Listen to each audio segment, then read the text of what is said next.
यार अखन हम जे अखन बड़का जंगल में से देख सके छी कि हमरा गाँव का बड़का जंगल है। वह बसवार में आयल छी हम पत्ता तोड़े ले। देखिए अहाँ सबके हम देखने छलू वीडियो में। और ओहि दिन जो पत्ता तोड़े गेल रहिए तो गेल रहिए कुवरिया पार, मतलब उस साइड में एनएच के बगल में।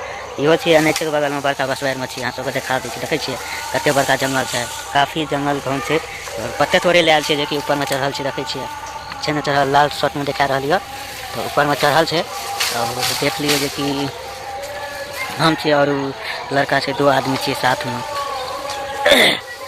तो अहाँ सब हम यह कहब कि जे हमारा चैनल पर नया है कारी हेते जे कि सब्सक्राइब बटन हेते कारी, ओकरा अहाँ सब्सक्राइब कर लियो। और साथ में जे छे ने घंटी के बटनो है तो ओकरा दबा देबे।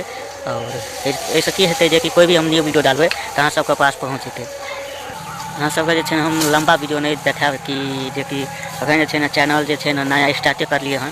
तो यही से जे छे मतलब छोट छोट वीडियो बना कर डाले छी, छोटे छोटे।